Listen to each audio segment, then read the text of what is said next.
Today's shiur will begin the second line from the top of Daf Yud Aleph at the Mishnah. We should point out that we are continuing with this Mishnah with the general theme of a husband and his ability to exercise what we call tainas besulim. That's the issue of a man who marries a woman, as we've discussed in our previous shiurim, and he thinks that she is a basula, a virgin, and upon the first act of intimacy that he has with her, right after the chuppah, he discovers to his thinking that she is not a basula. Can he make such a claim that she is not what I thought she was?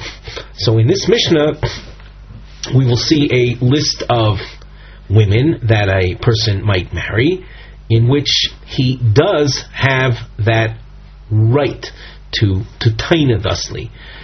If you're a first-time listener, let's just point out that this would be in stark contrast to someone who marries, let us say, a widow who had been widowed from a state of nisuin with a previous man. So obviously this new husband cannot claim that I thought she was a basula when he knew very well she was already married. Now, we'll see more about that topic as we go on when we reach the next Mishnah as well. The Mishnah.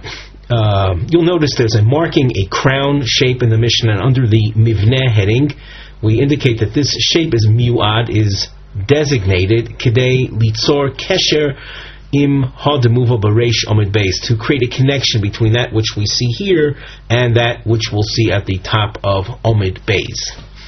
The Mishnah reads hagiyores, a convert, v'hashvuya, a woman who had been taken into captivity, v'hashivcha, and a bondmaid, she niftu, v'shnizgairu, v'shenishtakru. Each one of these verb forms is associated with one of the women we just mentioned.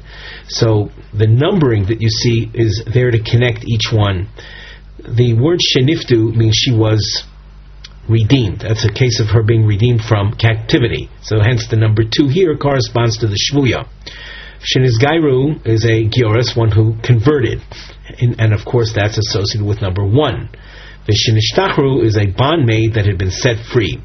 Now each one of these women and that which transpired happened plusos mibnois shalosh shanim v'yom echad, when they were less than 3 years of age. So that if anything had happened with regard to an act of intimacy with, let us say, the captors in the case of the shivuya, or the Gentiles with regard to a convert, she converted or was released from captivity or set free from her bondmaid status under 3 years of age. And as we said, that if she had been engaged in any act of intimacy prior to that, the besulim would have grown back, so that anyone who marries her, this particular girl, will expect her to be a basula. That means he'll expect to find, with regard to his wife, that he is in effect penetrating the basulim, because, as we said, it has grown back. So as a result, Kesubos and Mosayim, they're entitled to a ksuba of 200 zuz. We'll say the higher amount, the higher level ksuba, the financial guarantee that she receives when she gets married. V'yesh lo tainas besulim, and as we said, the husband, he could claim, if he finds that the besulim, that upon his first entrance to her in the act of intimacy, he feels that it's open already, and he would then claim that she has been with another man.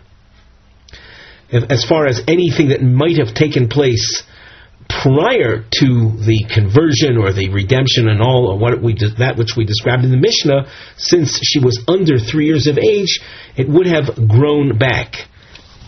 The Gemara now, before we continue with the Gemara itself. The topic heading reads, Dino Shel Rav Huna. We're going to see Rav Huna's halacha. Ger Koton Matbilu Noisei Al Das Bezdin. A minor who converts. This conversion is legitimate. It's an effective conversion, being that even though the Koton is said to be one that doesn't have powers of decision, he doesn't have das, he doesn't have a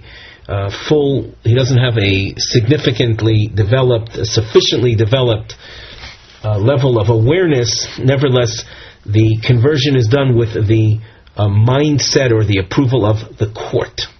Omar Rav Huna, Ger Koton Matbilu Noisei Al Das Bezdin. The ger, a convert koton who was a minor, is immersed. Part of the conversion process is immersion in a mikveh. And that takes place with the knowledge, the approval of the court. The Gemara asks, Mai komash malon. What is Rav Huna trying to tell us? Dizchus hulo v'zochin la'adam shelo b'fonav. That to be a convert is something that is beneficial to the individual. And when you want to impart upon someone, convey to someone, bestow upon someone something that is beneficial,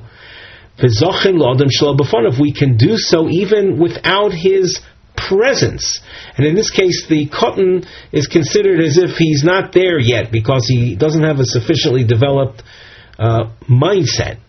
But nevertheless, his mindset is not important because it's what we are bestowing upon him is a benefit to him. So is Rav Huna trying to tell me that zochin l'odam shelo b'fonav, that we bestow upon individuals, we transfer to individuals things that are there to their benefit even without their knowledge?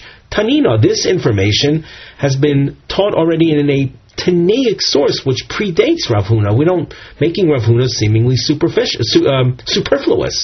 Tanina, it says, Zochin la'adam shelo b'fonav v'ein chavin la'adam shelo b'fonav. Zochin is from the idea of a zchus, something that's positive, beneficial to a person, even if he's not there, even without his presence. However, the opposite, chavin, a chov, to create obligation upon an individual, to penalize an individual, this cannot be done unless he is present.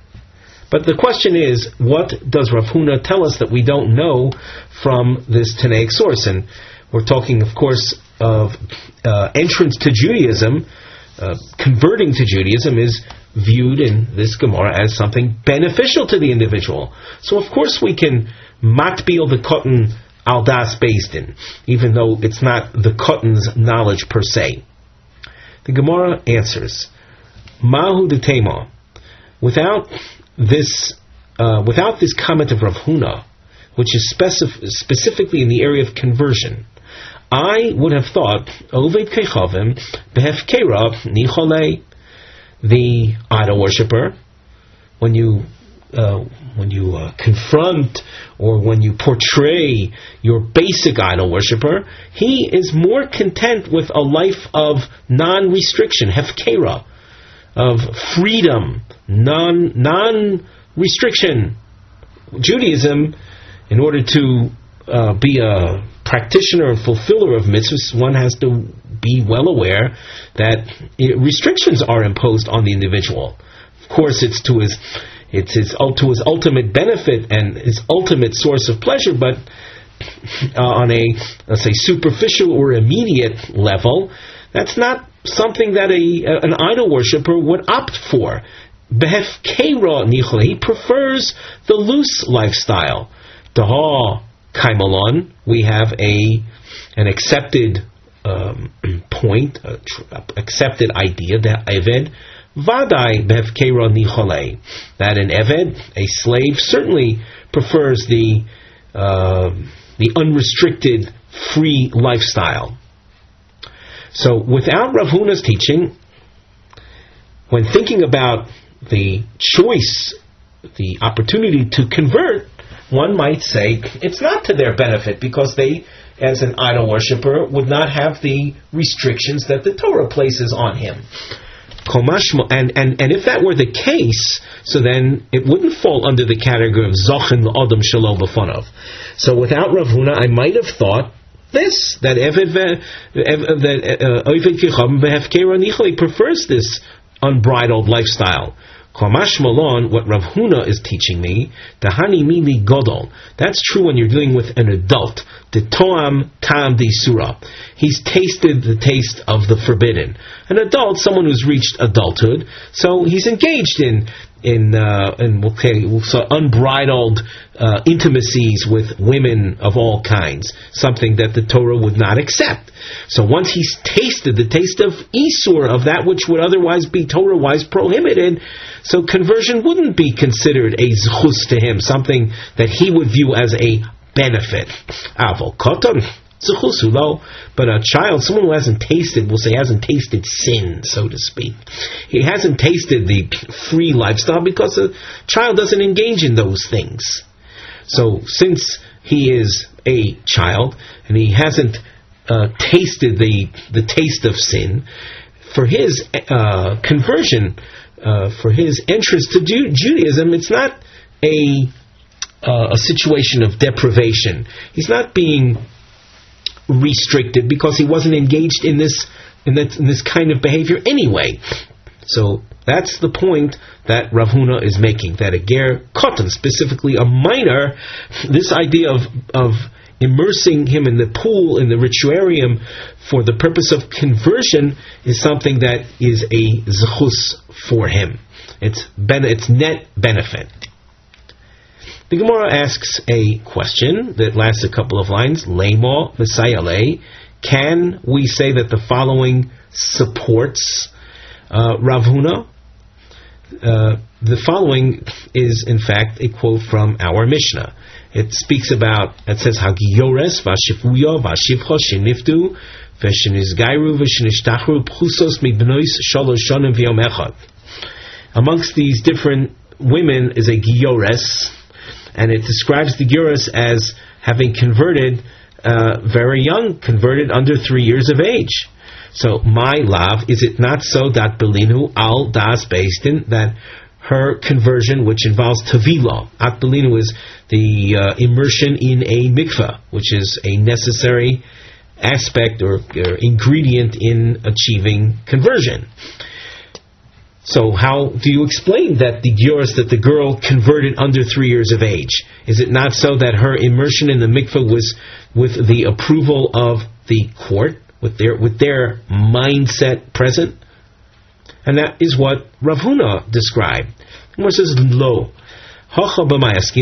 That our Mishnah is not describing a conversion based on Rav Huna's principle, but rather, here in the Mishnah, what are we dealing with? Beger shenizgairu bonov uvnoisov imoi. Here I have a family of Gentiles, a father who is an adult Gentile. He, along with his children, are converting. The children are happy to do that which their father is doing. So their conversion isn't with the mindset of base, but rather it's something that the child is himself willingly doing because he wants to do what his father does.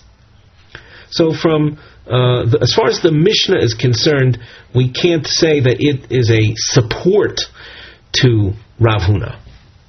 But nevertheless, so we have here two examples then of minor conversion. According to our Mishnah, it would be because it's a family that's converting and the children want to follow what their father is doing, so it's a willing conversion from that standpoint. And then you also have Rav Huna's din, which speaks about the court immersing the child with their approval, their mindset, and what enables that to work. The idea of Zochen L'Adam Shelo B'Fanov. The Gemara continues, Omer of Yosef, Higdilu Yecholim Limchos. Rav Yosef says that the case of minors that convert even, and Rashi adds, even if it's the family story we just saw in the Gemara, they nevertheless, at the point they reach adulthood, which for girls it's 12 years of age, and for boys 13 years of age, they can protest. They can basically cancel the conversion that had taken place. And if they say that we don't want to continue being gerim, at the point they reach adulthood, they go back to being they regain their Gentile status, and there's no sin whatsoever. That's an entitlement that they have. Before we continue, we have a marking scheme that we want to familiarize ourselves with. The house shape appears, and on the side of the Gemara we have a nosei mivneh heading, a topic heading, along with a structural note. The house and squiggle underline, you see these are Kushios, Abaye, Varava. The names we've highlighted with the squiggle underline. They are challenging Aha, the Omer of Yosef, Kotten Sheniz Gayer, Higdil Yochol Limchos. Rav Yosef said that the Kotten, the minor that converts, when he reaches adulthood, he can protest and reverse his conversion. Yesh Laha'ir, it's important to point out that Mivneh HaGemara Choizer Al Atzmo Bekushias Rava. The structure of the Gemara, after we finish with Abaye, the structure will in effect repeat itself when we get to Rava. Hivlatnu mishpat echad b'simun zeh. We've highlighted one phrase with this dashed underline, laharois tofa'ah zu, to show, to demonstrate this similarity in Gemara structure between Abaye and Rava who follows. So now we continue. Esvei Abaye Hagioris V'hashvuya V'hashivcha Sheniftu V'shenizgairu V'shenishtachru Pchusos Mibnoshol Shalom V'mechon Kesubos and Mosayim. A quote from our Mishnah: these types of women whose conversion took place when they were very young, they are entitled to a full ksuba of 200 zuz. The salka daitoch, if you are to think like Rav Yosef, that higdilu yicholim limchos, when they reach adulthood, they can protest. Yahavinon law ksuba di ozla v'ochla begusa. Would you think that we're going to obligate a Jewish man that married one of these women, in the event that he, let's say, divorces her, he'll pay her the 200 zuz, and then when she reaches adulthood, she'll back out of the conversion and enjoy the monies that she received as an idol worshiper. Does that seem likely or appealing to you, that you're going to have Jewish men paying women to essentially enjoy their hard-earned money as idol worshippers? The Gemara response is L'chi Godla. The payment will be made when she reaches adulthood. The Gemara asks, L'chi Godla nami mimchyo v'nafka. Well, but when she reaches adulthood, she'll also protest and leave the fold. Nafka, leave the Jewish fold, and we're back to square one, where we have him paying her a ksuba that she will then use and enjoy as an idol worshiper, and that's not appealing to our minds. That seems an incorrect thing to impose on a man. The Gemara says, "Kevon shigdilo sho achas v'lo michsa shuv eino yicholo limchos."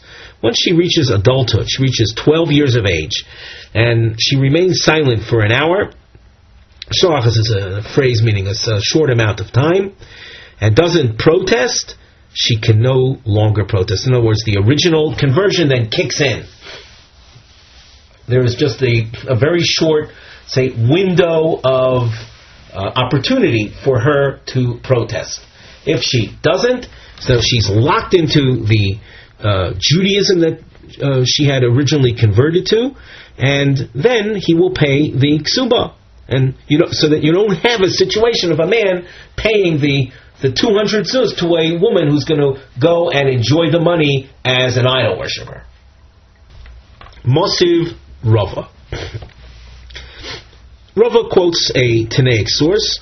Again, focus on the fact that Rav Yosef spoke about the window of opportunity to protest, and we are introducing sources where Jewish men are going to be paying these women money, and it seems that if they can protest, then they're in effect paying money to a woman who's going to enjoy the Jewish money as an idol worshiper, and that's something that we cannot accept.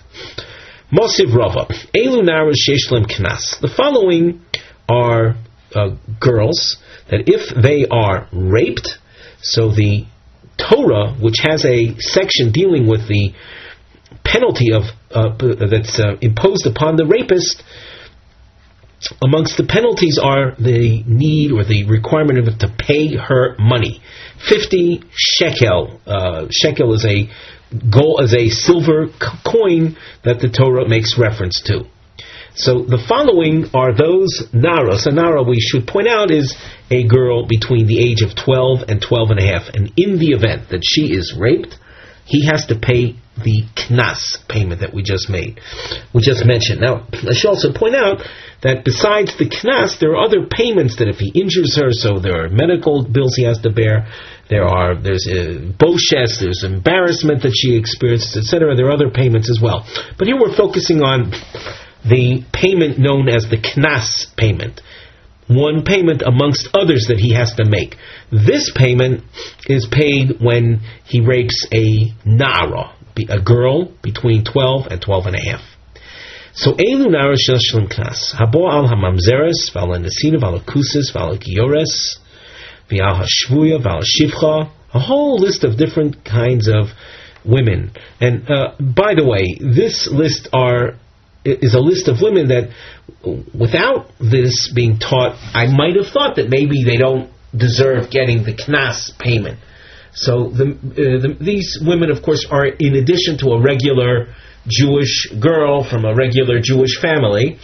Nevertheless, you have someone who raped a mamzeres, an illegitimate child, a girl, or a nesina is a woman, a girl who comes from a group of people that their conversion to Judaism was highly questionable. The kusis also are people whose association with Judaism is problematic. The al-hagiyores, and here's what we really want to focus on, is the case of the converted woman, the giores. We should have pointed out maybe that the knas payment is paid only when a man rapes a virgin woman, not if she was a non-virgin. As far as the raping of other kinds of women, other situations, so he has to make the other payments mentioned, but not the knas, the 50 shekel payment. So in the list we mentioned the yores and the shvuya, the captive woman, and the shivcha, the bondmaid, shenivdu, v'shenizgairu, v'shenishtachru, pchusos mibnoi shaloshanim v'yom echad, yesh lohen knas. All of these women, as we explained before, if they had been released from their various situations before age 3, so then even if she had been exposed to intimacy before that, the basulim skin or membrane grows back, it regenerates, so that she, at the point that the rape took place, she was a basula. She was a virgin, and hence the knas payment is to be made. Ve'i amris, if you're going to say like Rav Yosef, higdilu yicholim limchos, that if at the point that they reach adulthood, they can protest and they can back out of their conversion, so then yahavinon lo knas the ozlo v'ochlo b'giyusa. Are we going to insist on the Jewish man that raped her to pay her money, that she then is going to take and enjoy as an idol worshiper as a result of her protesting later on? The Gemara says no. L'chi godla, when she becomes an adult, that's when payment is made. The Gemara asks, L'chi godla nami mimchi of an afka. So when she becomes an adult, she'll also protest and leave the Jewish fold, and he will be paying money to a woman who in effect is going to be benefiting and enjoying it as an idol worshiper. That can't be. The Gemara answers like we said before. When she reaches adulthood and she remains silent, she remains silent, she doesn't protest, she doesn't counter her original conversion, she cannot be mocha anymore, she can't back out anymore, and so once the hour of adulthood goes by on her 12th birthday, then he'll have to pay the money for his having raped her. And we won't have a situation of him paying a girl that will go back to idolatry and thereby ensuring the properness of this kind of payment.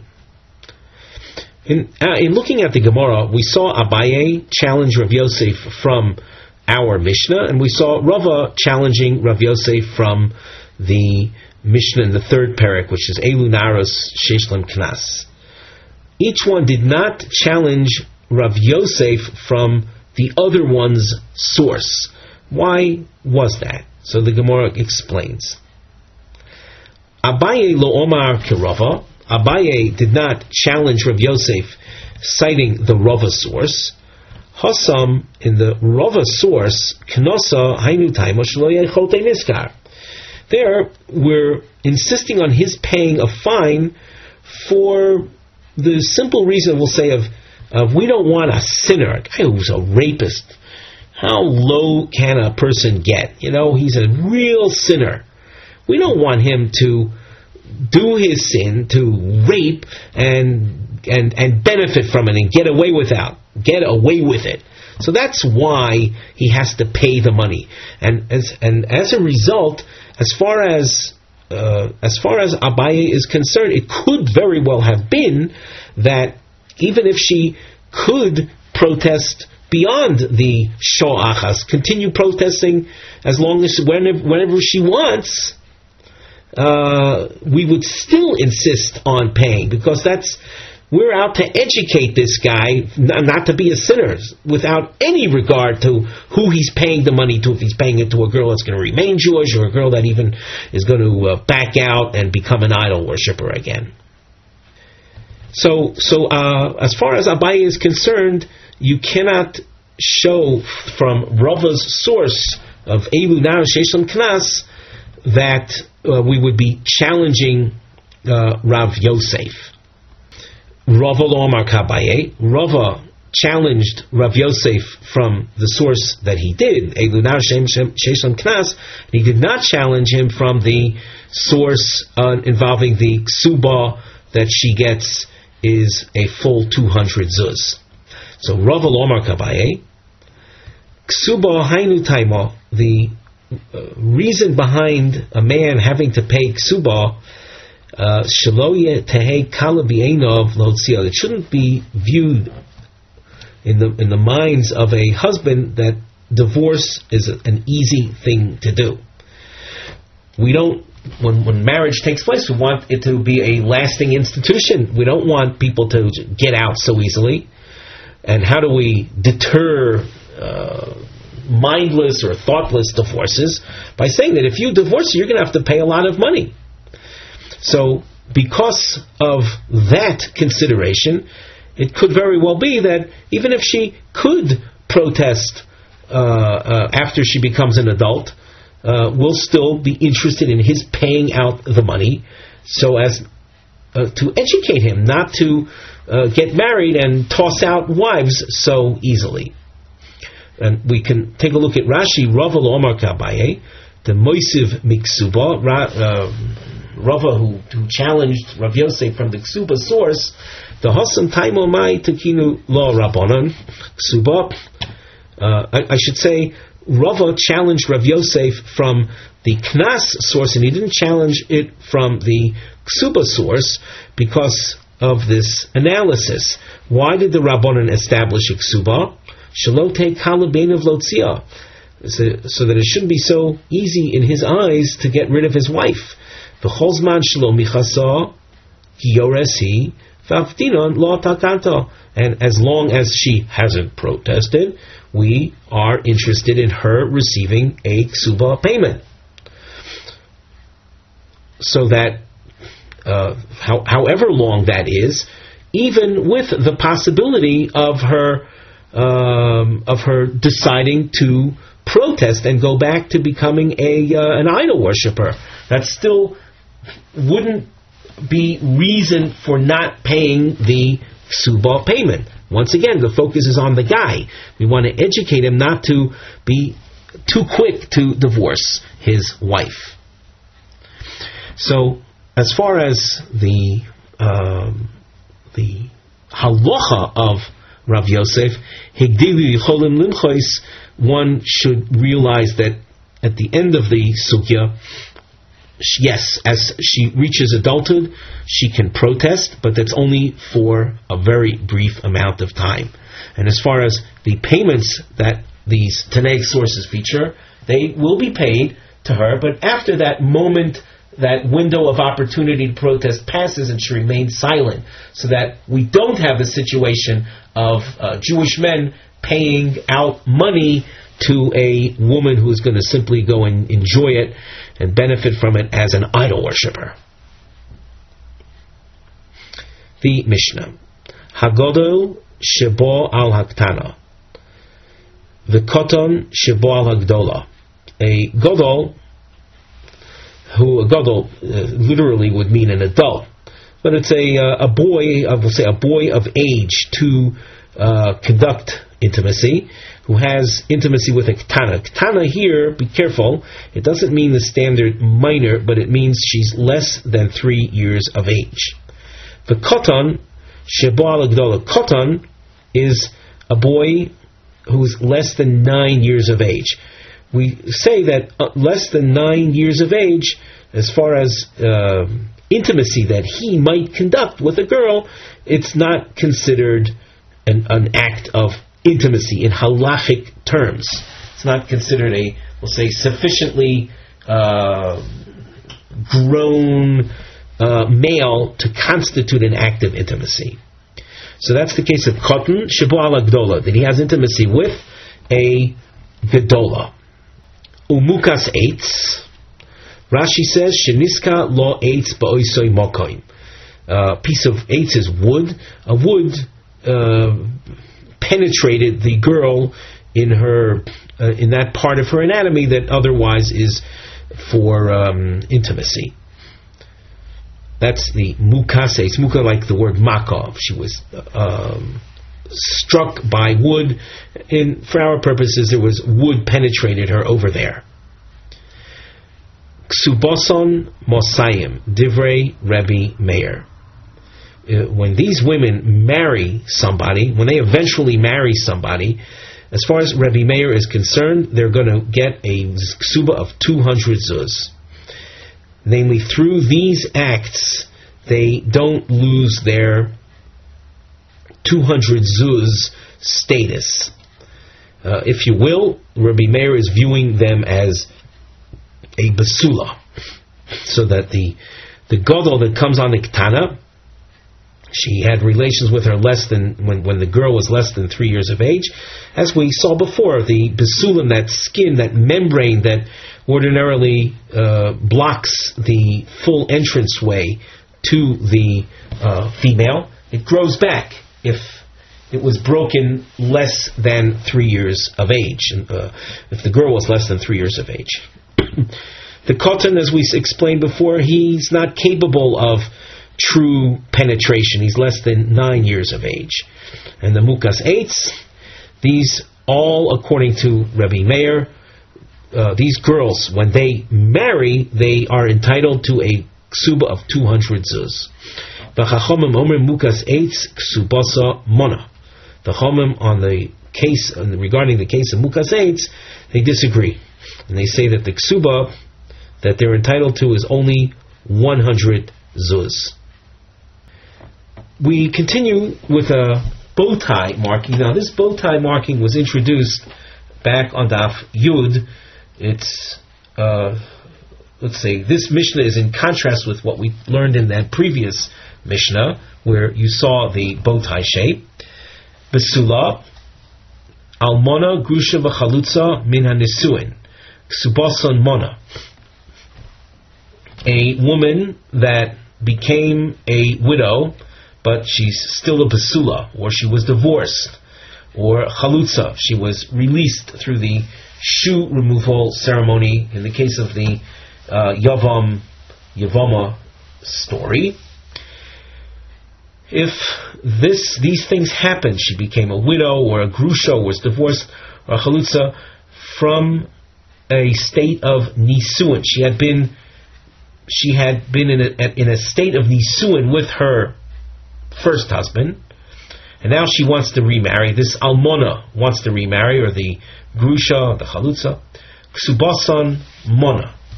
The Ksuba that they're entitled to is only 100 zuz. Now you might ask, how in the world can you have a girl that's described as a Besula, and she's from Nisuin? Nisuin is the consummation of the marriage. So Rashi says, Min Nisuin Kigon Shenichnesa Lechupa Umeis Baila Becheskas Shelo Nivala. She entered a marriage canopy, which is a formal act of Nisuin, and the husband died immediately with the understanding that he had not had conducted any intimacy with her. That's what Becheskas Shelo Nivala, as Rashi says. Nevertheless, you see an overriding factor in that since she became a widow after the chuppah, after the marriage canopy, she is not going to be able to claim a ksuba of any more than 100 zuz. Rashi says at the bottom, second line from Kesubos Mona, im nises li'acher, if she marries another man, stam Kesubos Mona. Her basic ksuba is going to be only 100 zuz. To becheskas be'ula kaimo mishenichnes lechuppah. Once she enters the marriage canopy, she is considered, she's categorized as a be'ula, as a woman who already had experienced intimacy. We continue in the Gemara. We continue at the top of Omid Beis. V'ein lohen tainas besulem. The second husbands in these cases, that is the if you have, let's say, a grusha or an almona or a chalutza from a state of nisuin, even if she claims to be a besula, she is not going to.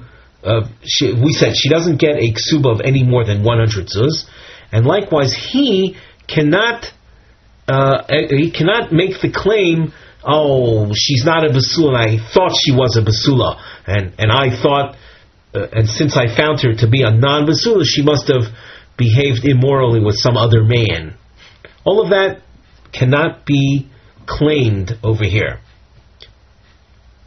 Rashi says at the top, "Ve'ein lo tainas besulim ein yochol hafsida oisamona v'lomar becheskes besula niseitich v'arei mechi mekachtos." He can't claim that I thought that you were one thing and you turned out to be something else, and hence the whole deal is off. It's a mekachtos. It's all a mistake.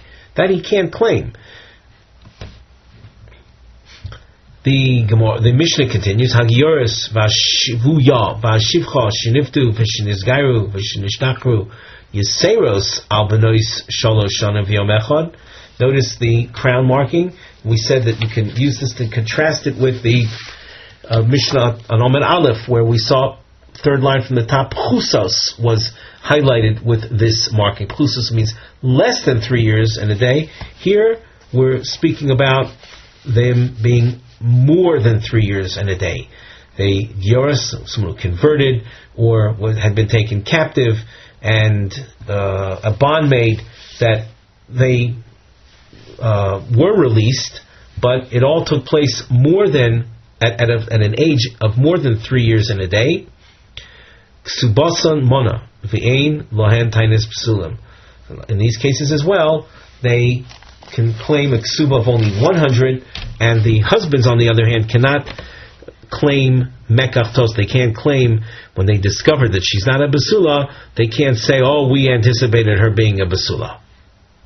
Before continuing with the Gemara, we glance at the side under the Nosei Mivneh heading. You'll notice we have an Aleph and Beis. This represents Shnei Lashonos b'machloikis Rav u'Shmuel. Let's read that again. It's Shnei Lashonos b'Shemos. You'll see there are two versions, and the only difference in the two versions is a question of how to present the names of the Shitas. But there are two Lashonos b'machloikis Rav u'Shmuel. Bekoton habo al gedola, where an underaged male, and we saw already that in this sugya, when we deal with underage, we're referring to 9 years old with regard to a male, and 3 years old with regard to a female. So we are going to see here a question of a koton habo al hagdoila al gedola I asa mukas eitz.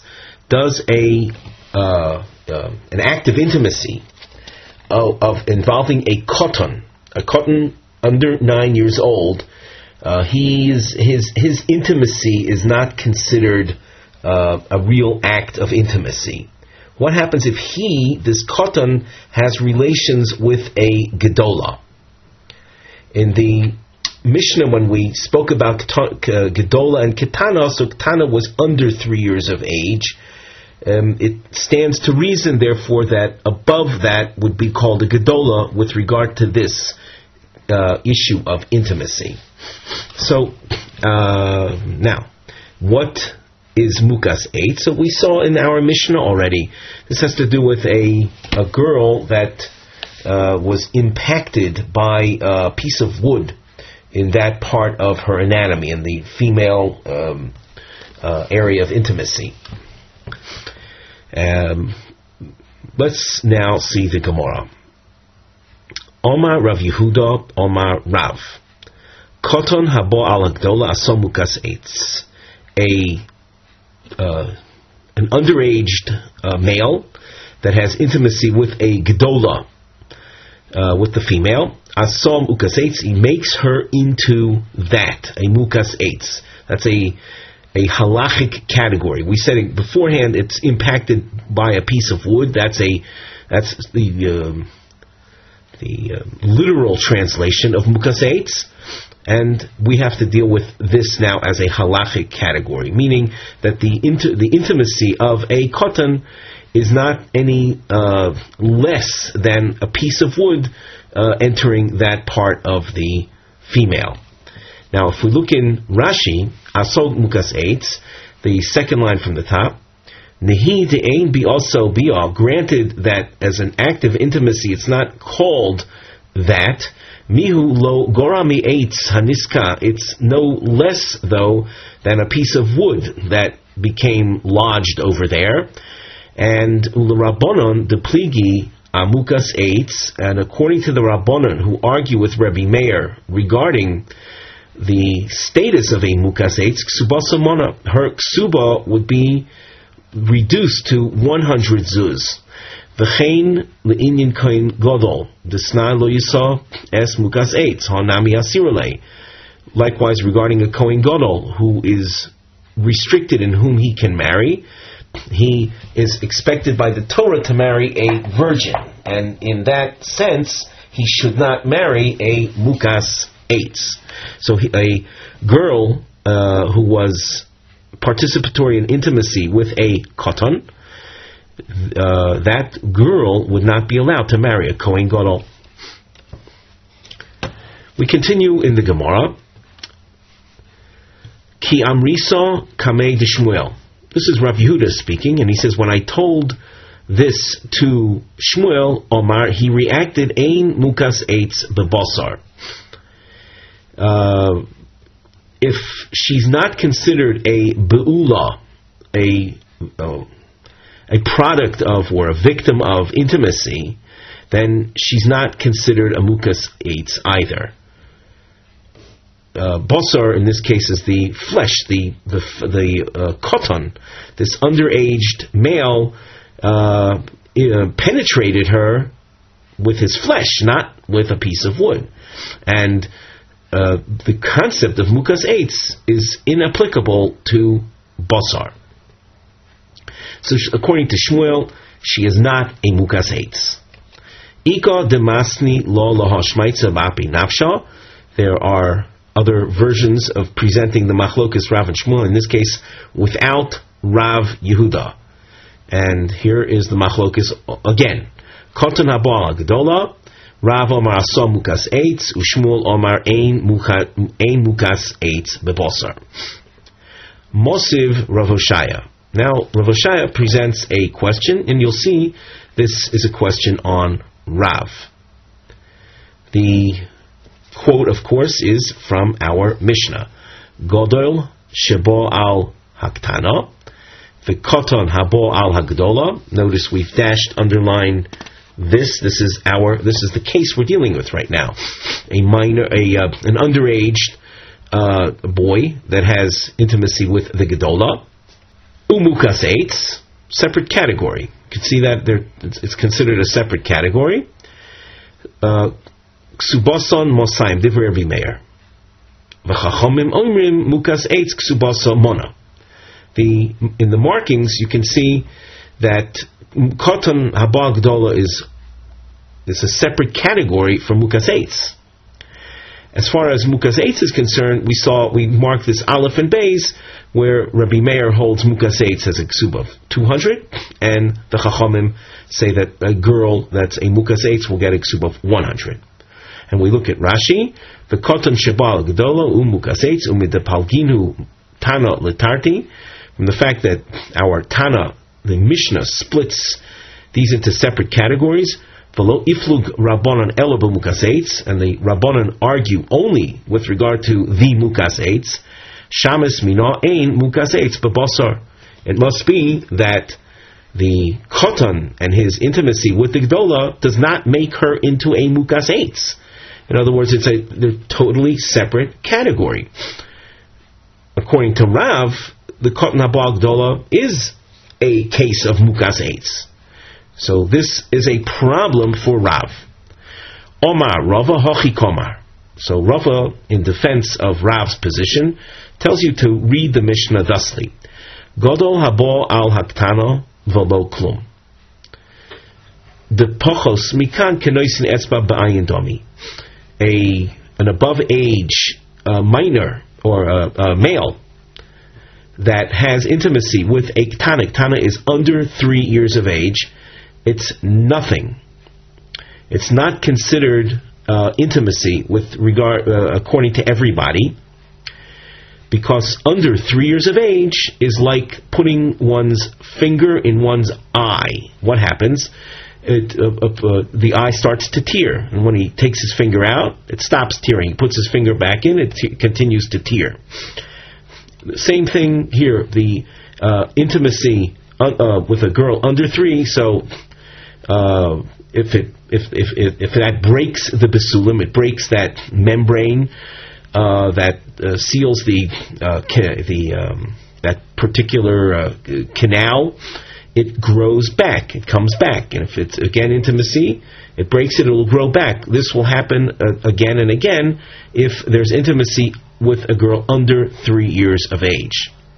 So that's why a godol habo al ktana, it's nothing. It's not considered be-all, considered intimacy, according to everybody. The Rabbanan don't disagree on that point. The koton habo al hagdola, a koton, the underaged male that has intimacy with a gedola, aso'a mukas eitz. That will make her into a mukas eitz. Mukas eitz gufa plukta de Rabbi Meir v'Rabbanan. And the issue of how do you view mukas eitz with regard to the ksuba, the amount that would be paid to her when she eventually marries, that's a machlokes between Rabbi Meir, who says 200, and the Rabbanan, who say 100. So you can see with the rereading of Rava that the Kotan Haba Agdola in fact makes her into a Mukas Eitz, just like Rav said. Now, as we go on in the Gemara, first of all we glance at the side where we have a nosei, the topic heading, Kama Kesubos shel Mukas Eitz. How much is the ksuba? What's the amount that one would write into the ksuba document with regard to a marriage with a woman who is a Mukas Eitz? Factors that will figure in the upcoming Gemara are Hikir Bo Merosh, a man knew beforehand that she was a Mukas Eitz. Or Lo Hikir Bo, he didn't know that she was a Mukas Eitz. We'll see the use of a bow tie. This is under the Mivneh heading, Havlotas Machlokes Rami Bar Chamo V'Rava. They will be arguing with one another, and a diamond will be used to highlight the words Machlokes and Avol. Under what circumstances is there a Machlokes Tanoim, according to Rami Bar Chamo? And then in contrast to a case where there is no Machlokes Tanoim. On the side, we also provided a chart and we entitled it Mukas Eitz. We'll see in this chart, you can see a presentation of the shitos across the top of the chart. You have Rabbi Meir and the Chachomim, and again we're dealing with Mukas Eitz, and we'll see Rami Bar Chamo's presentation of his take on the Machlokes Tanoim, whether it's Hikir versus a case of Lo Hikir, and Rava's presentation as well, whether it's Hikir versus Lo Hikir. When we get into Rava, we'll see that there is a transition that takes place within Shitas Rava, where Rava has an initial approach, and then there's a change. Now the Gemara. Omar Rami Bar Chamo, Machlokes Kishihikir Ba. The Machlokes between Rabbi Meir and the Chachomim regarding Mukas Eitz is when the husband knew what he was getting into. In other words, he knew that she was a Mukas Eitz. Rabbi Meir, Medami Lo Lebogeres. Rabbi Meir compares the Mukas Eitz to a woman who's a Bogeres. Now, Bogeres simply means a regular girl who is now 12 and a half years of age and up. And physiologically, the Bogeres, we'll say, opening into the birth canal is open simply because of the expanding body size, so that the basulim, that particular membrane that ordinarily blocks the entrance, we call her virginity, it naturally disappears. And that does not diminish the amount that a person will have to pay or write into a ksuba when he is marrying a girl that was never married before, who simply is above 12 and a half years of age. She's a bogeres, and that is 200 ksuba. For Rabbanon, so the Rabbanon, as opposed to Rabbi Meir compared the Mukas Eitz to the Bogeres. Rabbanon Midamu Lo Lebu'ula. The Rabbanon compared the Mukas Eitz to a girl who experienced intimacy, of penetration of the male penetrating the female in intimacy. Avol Lo Hikir Ba. But if a man marries a girl and he was not informed that she was a Mukas Eitz, and then after marrying her, it becomes known to him, Divrei Hakol Velo Klum. Everyone will agree that it's a mekach tos, it's a mistaken deal, and she doesn't get anything, not even a mona. The Gemara now analyzes within Rami Bar Chamo why Rabbi Meir made the comparison to the Be'ula and not to the Bogeres. Let's say that again. Why Rabbi Meir compared her to the Bogeres and not to the Be'ula, and why the Rabbanan compared her to Be'ula, not to the Bogeres. And that's what we'll see in the next couple of lines. We squiggle underline the beginning of each point. Rabbi Meir, Amai Medami Law LeBogeres, Nedam Yaw LeBe'ula. Why did Rabbi Meir opt to compare the Mukas Eitz to Bogeres? Why not compare her to a Be'ula? Answer. Be'ula is avid ba maisa b'dei adam. The Be'ula was the victim or a participant in something involving a human being. Be'ula means the girl that was a participant in intimacy or penetration through a man. Ha lo is avid ba maisa b'dei adam. The Mukas Eitz was not encountered by a person. It was a piece of wood. It was inanimate. Rabbanon adimidamu la lebula. Now we turn to the Rabbanon. Instead of comparing her to a be'ula, we just in fact saw what Rabbi Meir did. He didn't want to compare her to a be'ula. So we asked now the Rabbanon, instead of compare her to be'ula, nidami la bogeres, compare her to a bogeres. The Gemara answers, bogeres lo is avid bo maise klal. The bogeres was, we call memela. It happened on its own. It was without any proactive action. Ha is avid ba maisa. The Mukas Eitz, an action took place. There was actual impact, penetration through the piece of wood. So that, according to the Rabbanan, the Mukas Eitz is more similar to a be'ula than to bogeres. Avolo hikir ba l'divrei hakol v'lo klum. But here we restate Rami Bar Chama's position and as a setup now for a question that follows. So, but if a man married a girl and it was not known to him beforehand that she was a Mukas Eitz, lo hikir, he didn't recognize her as such, became known later, that's a mekach tos. Mosiv Rav Nachman. Now a question is raised. He omeres Mukas Eitz ani. This is a Mishnah that's featured later on in the Perek. A couple now argues with one another.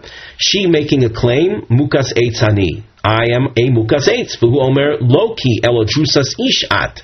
You are not a Mukas Eitz. You were penetrated by a man. You were the participant in intimacy. There's a Rashi just across from here, a couple lines down. He says, "V'hu omer lo ki elodrusas ishat hanotzesu isha becheskas b'sul." A man marries a woman thinking that she's a virgin. V'lo motzalo b'sulim, and he finds that she is not. He feels that she is not a basula. She's not a virgin. He omeres Mukas Eitz ani, and she claims, well. You're saying that I'm not a virgin, yeah, but that's because I'm a Mukas Eitz. I was penetrated by an inanimate object. Shma mina is law ksuba. From the fact that she's claiming, she's screaming, I'm a Mukas Eitz. So you see that she has a ksuba, she has something coming to her.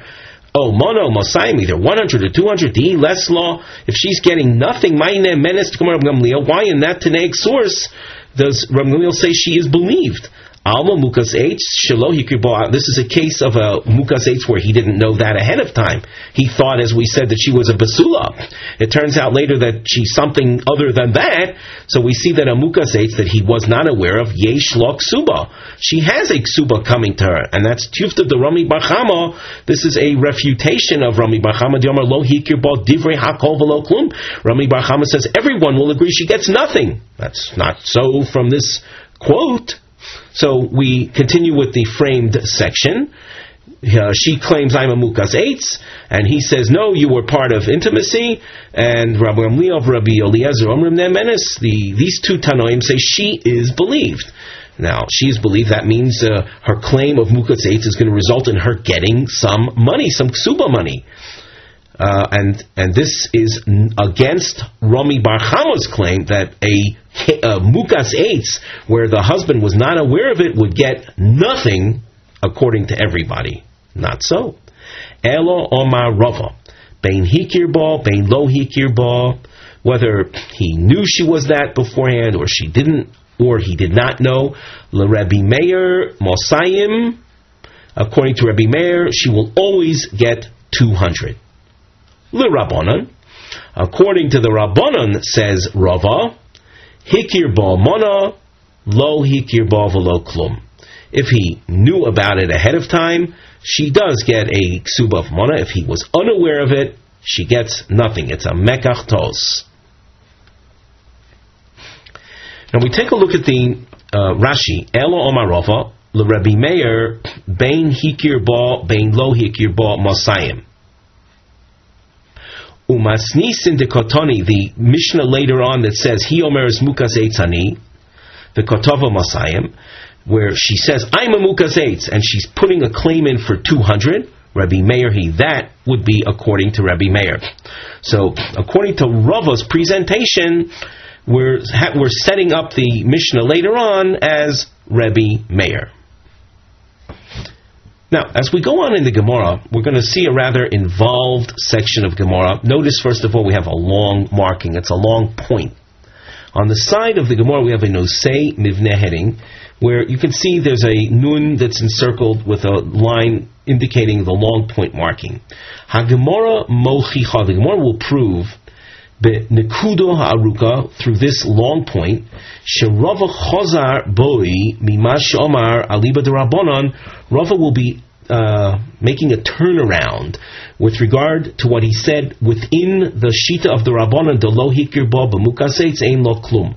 Up till now, Rava says that according to the Rabbanan, if he was unaware that she was a mukas eitz, she would get nothing.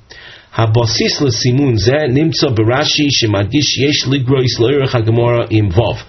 The basis for this marking, calling this one long point, is that throughout the sugya, when each name appears of the Amoraim, it's introduced with a vav, and he said this, and he said that, creating one long point. The vav is called vav hachibur. It connects whatever was said before to that which follows. So it's one long point.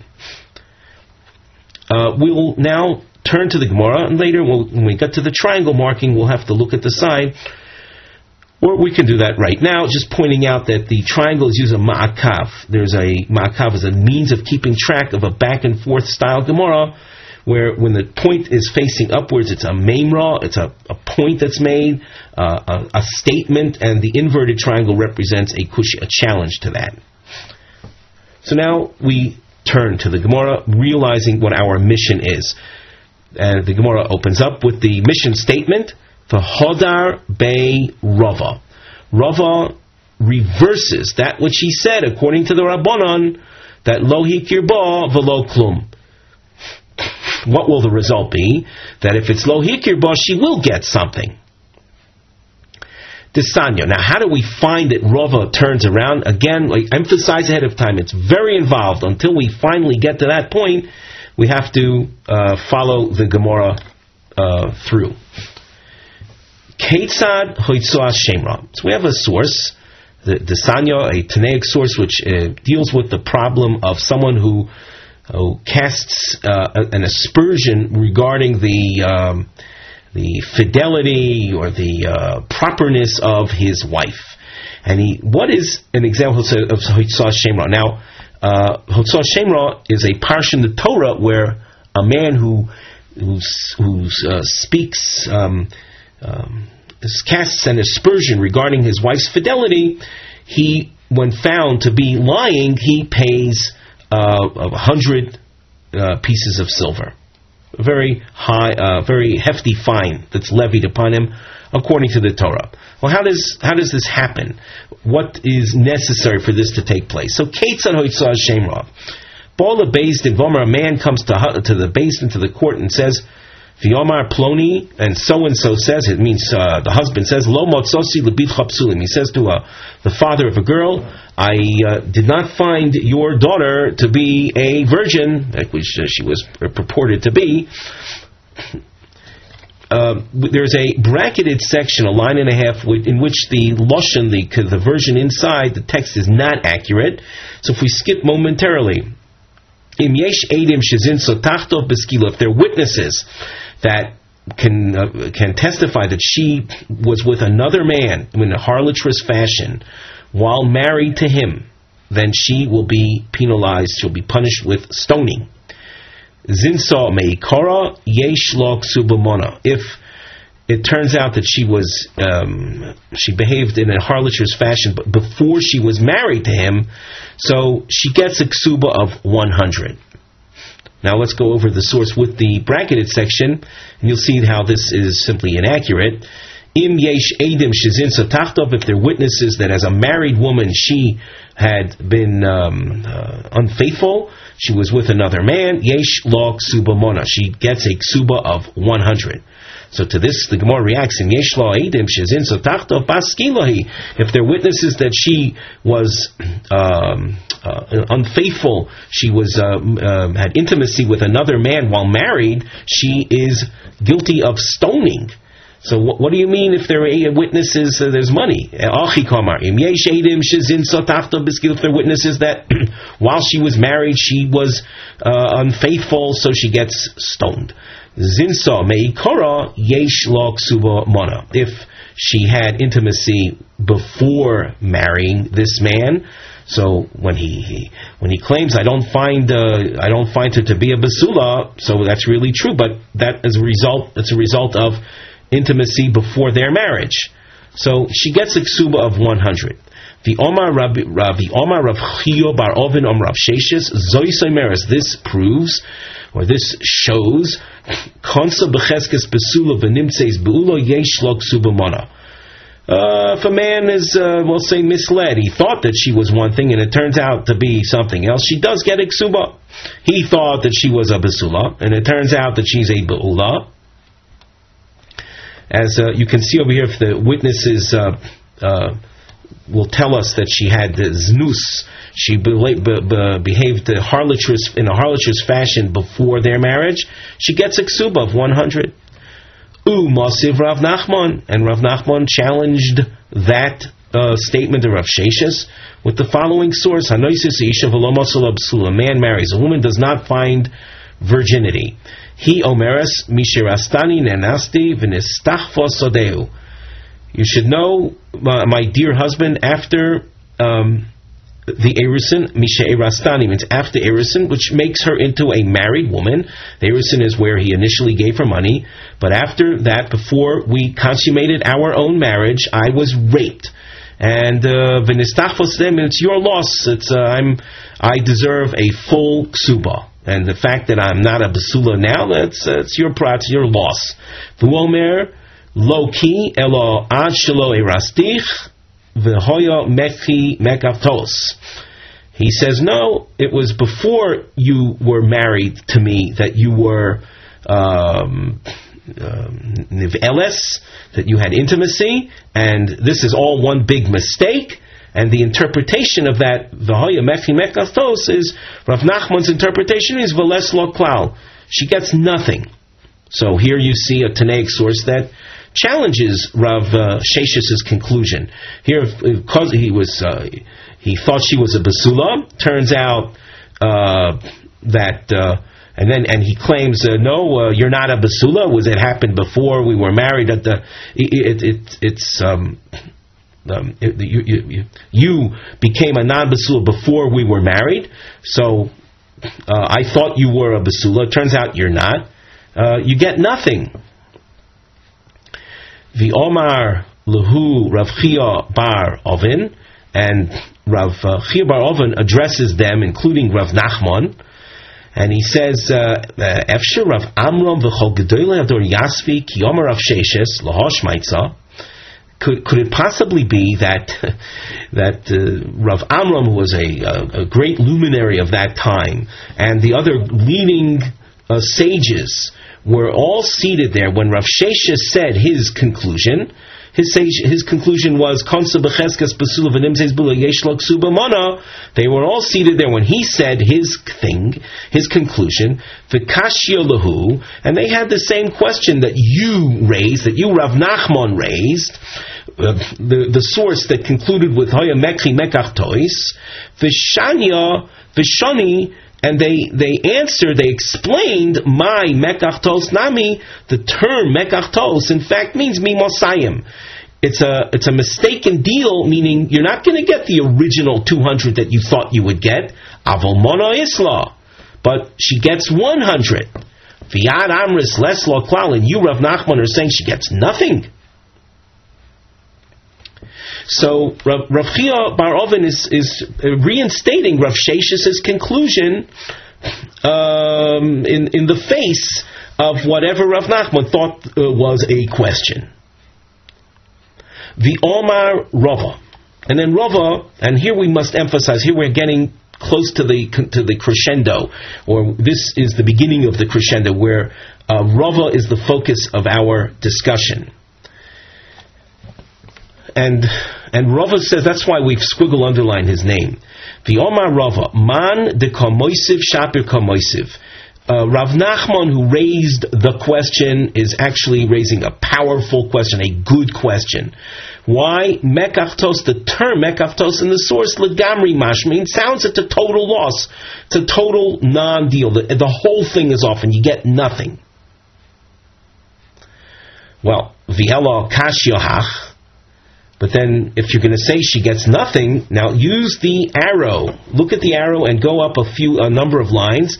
There was a Tanaic source that said that if it was zin somei kara yesh lo ksuba mana, namely that was a Tanaic source that indicated that if he thought she was a basula and she turned out to be a non-basula, she does get 100. So even though you might say that the intonation or the implication of mekachtos means nothing, but what do you do with the Tanaic source that says she gets 100? Tritz v'ema hachi. So Rava explains. You read the source as follows. Im yesh edim shezinsa tachtov beskila. If there are witnesses that she had intimacy after she was married to him, so of course she gets skila. Zinsa meikara velo klum. If the intimacy took place before she was married to him, in fact, she loses everything. Like the term mekachtos does convey. As Rava is happy with this, this is how Rava rereads it, just strengthening his point that mekachtos means she gets nothing. There's another category, and this other category is what the source was alluding to before. Nimseis mukas eitz, then yesh lo ksuba mona. If it turns out she's not a basula, she turns out to be something that she's something other than he thought. This is called lo hikir ba. And what is her problem? Not that she was involved with harlotry, but rather she turns out to be a non-basula because she's a mukazetz. Then yesh lo ksuba mona. That's the expression of yesh lo ksuba mona that we saw in the Tanaic source before. It's a reference not to the case of Zinsa Meikara. Zinsa Meikara, in fact, she loses everything. The yesh lo ksuba mona, that's a separate case. That's a case where she turns out to be a mukas eitz. So mukas eitz lo hikir ba. What is Rava saying right now? She gets 100. But Rava is the one that said before, lo rabbana lo hikir ba lo klum. Look at the little star above. You can see the line. That's where Rava said, according to the Rabban lo hikir ba, she gets nothing. Here it's a case of mukas eitz lo hikir ba, and she's getting 100. Elo shma mino. From here you see hodar bei Rava me'ahi, that Rava reversed his original position. Before we go on in the Gemara, we glance at the side. We have the nosei mivneh heading. You'll notice Aleph and Beis and diamonds. These are Shnei L'shonos, two versions. Be'inyan Besula Shehi Almona Min HaNisuin. She's a virgin who happens to be a widow from the Nisuin stage. Her first husband had taken her under the marriage canopy, establishing the Nisuin status, and then he died. She is still a virgin. Mekabeles ksuba me'asheni. She gets a ksuba from the second man and the second husband, and he cannot claim that I didn't find you to be a basula, and therefore I should not have to pay, let us say. He doesn't have that claim, the claim of taina. We've seen this already so many times, tainas basulim. He doesn't have that option. Tonu Rabbanon. We have the Tanei Ksus. We're in the Gemara, second line from the bottom. Konso rishon l'shum nisuin. V'yesh lo edim shelo nistra. First husband married her and married her with the purpose of consummating their marriage, and there are witnesses that say that the couple were never in private. Inami, or they went into private, they went into separate seclusion. However, v'lo shoasukadei bia, but they were there for only moments, not enough time to have actual intimacy. Ein Hasheni, the second husband, we pointed out before that her husband then died. He died immediately after their brief moment of seclusion. The second husband, the Ein Hasheni yochol litoi tainas besulim sharei konsa rishon.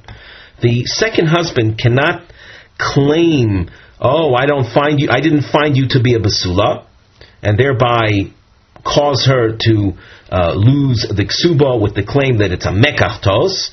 The first one was machnis her. The first one went under a marriage canopy with her, and Rashi says on that, and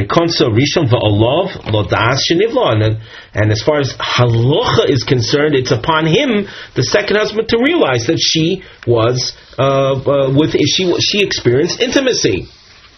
We continue at the top of Daf Yud Beis. Omar Rava, Zois Oimeres, from the Rashi on the top line, Zos Oimeres, Tovadei Becheskes Besula. So this fellow definitely took her in as a Basula, the Somach Eidim. He relied on the witnesses that said she was not involved with intimacy with her first husband. He was relying on witnesses, V'komar, and the source says, Ein Yochol Afsida Mona Haroi Lalmona Minasuin. And the source says that you cannot cause her to lose the 100 that a widow who became a widow from the state of Nisuin from her first husband is entitled to. So Rava says, Zosameres, from this source we see, Konsa b'cheskas besula, v'nimtseis be'ula, yesh lo ksuba mona. Rav Ashi Omar, be'almo li'oilom e moloch, les lo klal. Rav Ashi responds to Rabbah. Rabbah claimed that you thought one thing, turned out something else. She gets a ksuba. It's not a mekachtos. Rav Ashi says, in general, I'll tell you, she gets nothing. That if you take someone in, assuming she was a basula, and it turns out she is a beula, she was involved with intimacy, then she gets nothing. V'shayni hocha. This case is different. If you want to know why she gets something, Shari Konsa Rishon. The first one took her in. The first one married her. This, you can't play like Mr.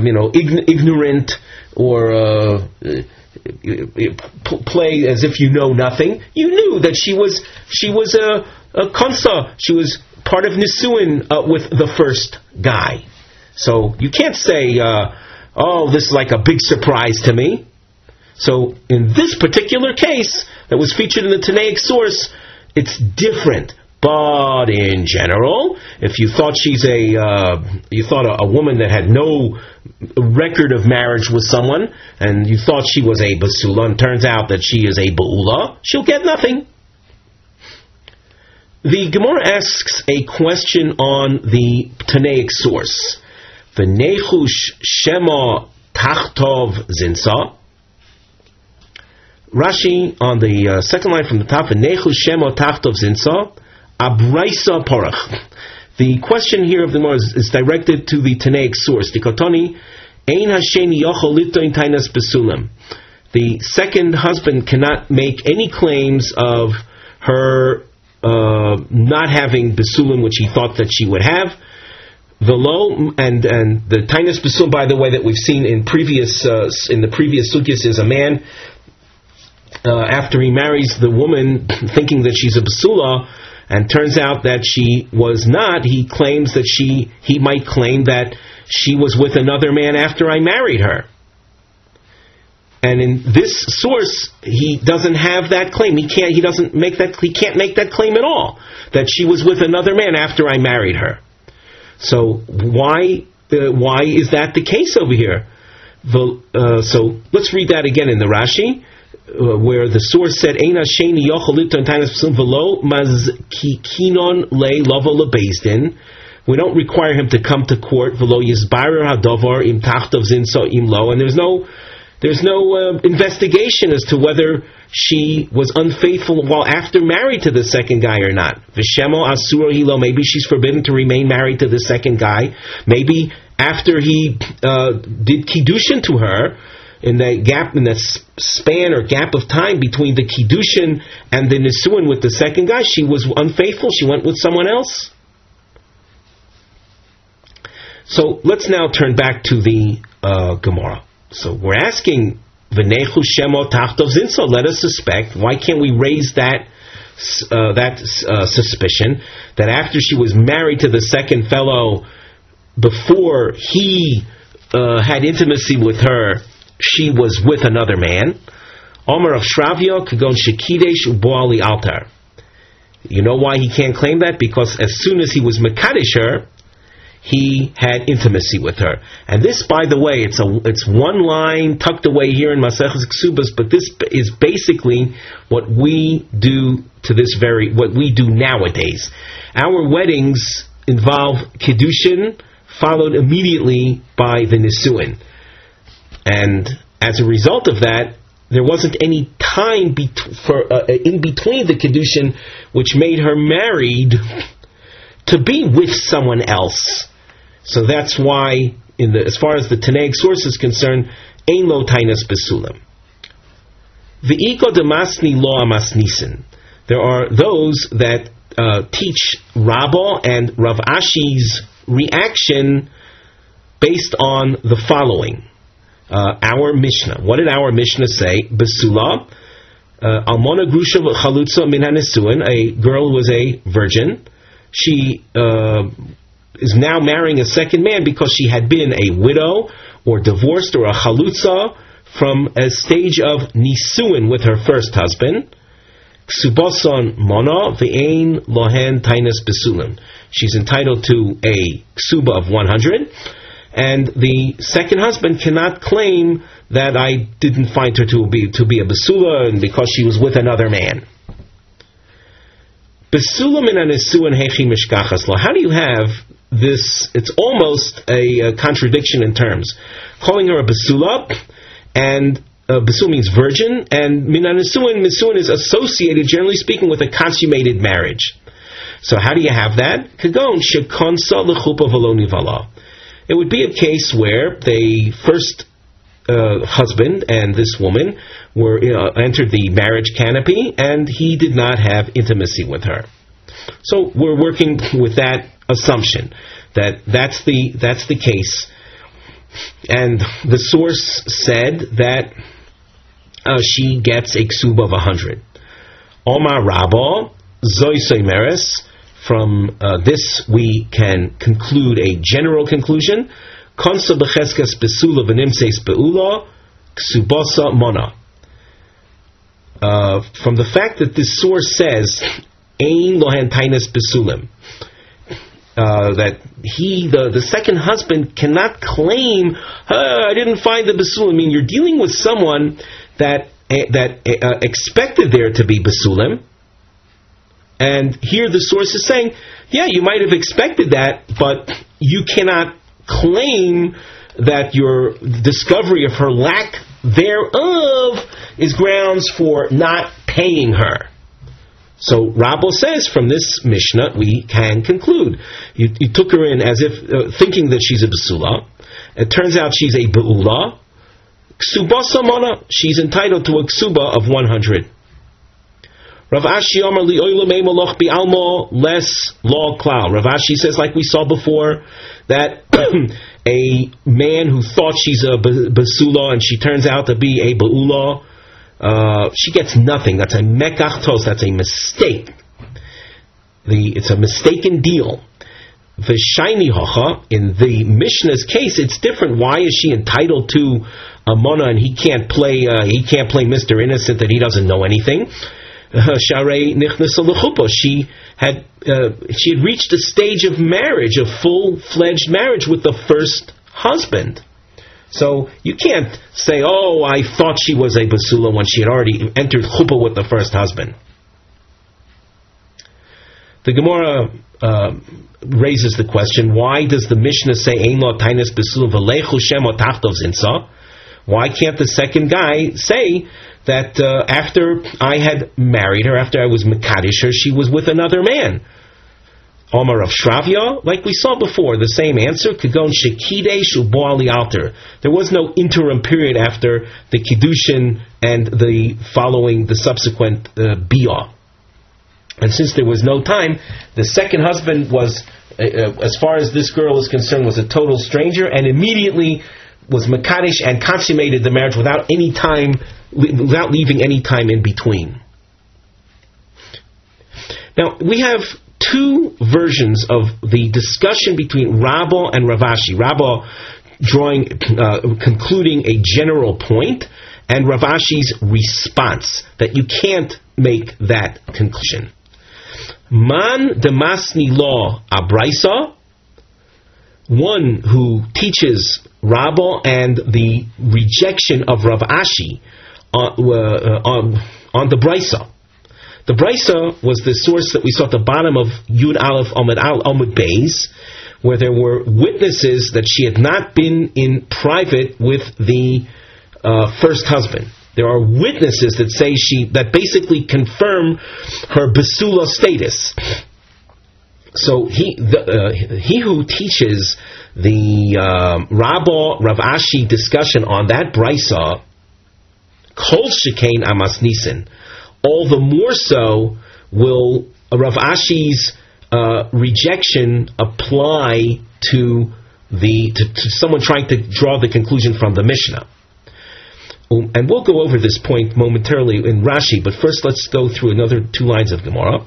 Uman demasni lo amasnisin, he who teaches the give and take between Rabbah and Rav Ashi on the Mishnah. The Mishnah, there were no witnesses in the case of the Mishnah that maintained her basula status. Avol abraiso lo. But with regard to the case of the brisa, so Rav Ashi would not be so quick to reject Rabbah's general conclusion. Mishum demotzi Omar law, with regard to the case of the brisa, the second guy is saying, yeah, we know that she had reached nisuin, but the second husband says, Ano Aedim Samchi. I was relying on the Aedim that said that she was definitely a basula. And in a case like that, where the second husband has the strength of Aedim buttressing his position that she's still a basula, Rabbah will conclude that you see from here, in general, that as a result of the ruling of the brisa that she gets a ksuba v'mona, that in general, someone who takes her in as a basula, and it turns out that she is a ba'ula, she nevertheless gets a ksuba of a mona. And Rav Ashi cannot say, well, that's different. Why? Because the second husband, has witnesses supporting his position of her being a basula. And it's not so easy to say, well, you should have known that she was a nesua, you should have known she's something else, when witnesses were supporting his claim. Now let's take a look at the Rashi on this. Man demasni law laha de Rabbah Rav Ashi abraisa. He who teaches the discussion between Rabbah in his attempt to draw a general conclusion and Rav Ashi's rejection as a discussion on the brisa, kol shekena masnisen, the kevon da brisa, afagav di omru edim lo nistur al rishon. Since with regard to the case of the brisa, even though there were witnesses that said she was not alone with the first guy for a moment, V'sheni ze b'cheskas besula konsa. And the second husband, took her in thinking that she's a besula.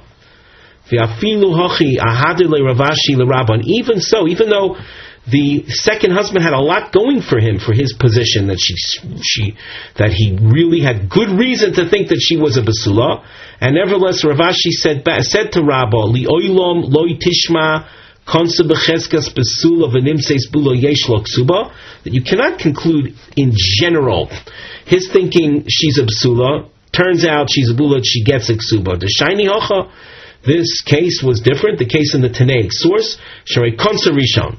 The first husband had been machnis, or had completed their marriage, reached the second stage of the marriage, the nisuin stage. Well, if Ravashi is going to say that in the case of the Brisa, kol shekena masnisin, all the more so with regard to the Mishnah, delo hiftichu edim al kach, the second husband had no guarantees from witnesses. You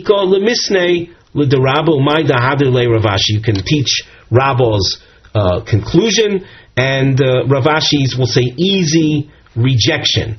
There, you say, sorry, mister, you thought she was a basula, but you didn't really have anything to go on, and you should have known that she was a nesua already. Therefore, in that case, she gets a ksuba of amona. But in general, a konsa b'cheskas basula v'nimseis bula would get nothing. Uman detoni law de Rabba Ravashi amasnisen. He who limits the discussion of Rabba and Ravashi's rejection to the case of the Mishnah, v'la brisa lo masni luhu. Rashi continues, but regarding the brisa, this would not be taught. The mi brisa vade shapir, from the case in the Brisa where there were witnesses that supported the claim the claim or the basis of the second husband's perception that she was still a basula, there Vanai Shapir Shamas Mino, you can certainly conclude a general conclusion, Zoisai Meres to Rabbo's general conclusion, that even though you thought and had good reason to think she was a basula, turns out that she's something else, she's a ba'ula. The source had said, that Bryce had said, she gets a ksuba of a mona, and that he cannot taina. He doesn't have tainas besulim. That means she's going to get a ksuba. And as far as Ravashi is concerned, Ve'alo, on the case of the Brisa, lo havilo Ravashi lahaduri, Ravashi would have no basis for saying back to him, shiny hacha, well, that this case is different, shrei konsa rishon, the first guy took her in, the motzi omar, the second husband can say, ano aidim samcha, I was relying on witnesses.